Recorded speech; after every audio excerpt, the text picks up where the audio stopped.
अरे योगिता, कितना शर्माओगे यार, तुम्हारा हाथ ही तो पकड़ा है मैंने सिर्फ। हाँ। तुम्हें तो पता है कि मुझे ये सब शादी से पहले बिल्कुल भी ठीक नहीं लगता। और वैसे भी हम पब्लिक प्लेस में हैं। तुमसे कब से कह रही हूँ कि हमें अपनी फैमिली में एक दूसरे के बारे में बता देना चाहिए। अरे बाबा, मैंने ऑलरेडी तुम्हारे बारे में अपने घर वालों को बता दिया है यार, अब तो बस तुम्हारी बारी है। तुम सच कह रहे हो?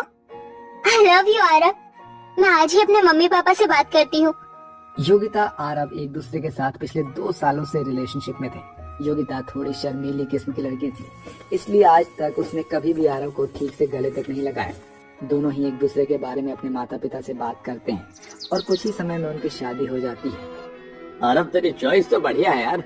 अगर मैं भी तेरी जगह होता ना, तेरी जैसी जवान होता, तो बिल्कुल योगिता बहू जैसी लड़की से ही शादी करता। अरे जैसे ही क्यों, मैं तो योगिता से ही शादी कर लेता। अपने गृह प्रदेश पर अपने ससुर के मुंह से ऐसी बात सुनकर योगिता को काफी अजीब महसूस होने लगता है, लेकिन वो इस बात पर ज्यादा ध्यान नहीं देती। अब आरव और योगिता अपने कमरे में चले जाते हैं और एक दूसरे के साथ काफी अच्छा वक्त बिताते हैं। और आज योगिता का उसके ससुराल में पहला दिन होता है। योगिता अपने कमरे में तैयार हो रही होती है कि तभी योगिता की नंद प्रिया उसके कमरे में आती है। ओ भाभी, इस रेड साड़ी में तो काफी सुंदर लग रही हो। आपको पता है ना कि भैया का फेवरेट कलर रेड है। कहीं वो आपको इस साड़ी में देखकर दोबारा से सुहागरात मनाने के मूड में ना आ जाए। वैसे कैसी रही आपकी फर्स्ट नाइट? प्रिया, ये सब तुम कैसी बातें कर रही हो? मैं तुम्हारी भाभी हूँ, कोई सहेली तो नहीं। भाभी, ये तो बस नॉर्मल है। बताइए ना, क्या क्या किया आपने रात में? आने वाले कुछ समय में मेरी भी शादी हो जाएगी। आप क्या अपनी नंद को टिप्स नहीं देंगी? भगवान, ये कैसी ठरकी नंद मिली है मुझे। भला अपनी भाभी से कोई इस तरह बेशर्मी से बात करता है क्या? दरअसल योगिता के ससुराल वाले थोड़े आजाद ख्याल वाले होते हैं, या यूं कहें कि थोड़े ठरकी किस्म के लोग होते हैं। घर में बहू आ जाने के बावजूद भी उन लोगों में जरा भी समझ नहीं थी। बच्चे तो बच्चे, घर के बड़े भी कुछ इसी किस्म के थे। आज तो कुछ ज्यादा ही काम था घर में। एक काम करती हूँ, थोड़ी देर आराम कर लेती हूँ। घर का सारा काम खत्म करके योगिता अपने कमरे में आराम कर रही होती है कि तभी योगिता का देवर दिनेश बिना अपनी भाभी के कमरे का दरवाजा खटखटाए उसके कमरे में आ जाता है, जिसे देखकर योगिता अचानक से हिचकिचाते हुए घबरा कर उठती है। अरे दिनेश, तुम ऐसे अचानक कमरे में कैसे चले आए? तुम्हें दरवाजा खटखटा कर आना चाहिए था ना। भाभी, मैं कोई पराया मर्द थोड़ी ना हूँ, आपका देवर हूँ भाई है? और देवर तो भाई के समान होता है ना। वो तो मैं आपसे कहने आया था कि शाम को मेरे कुछ दोस्त आ रहे हैं, तो आप ना उनके लिए कुछ स्नैक्स वगैरह तैयार कर दीजिएगा।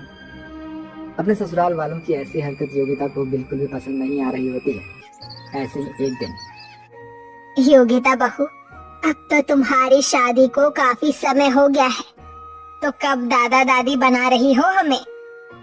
माँ जी, सामने ससुर जी बैठे हैं और अब उनके सामने ऐसी बातें कर रही हैं।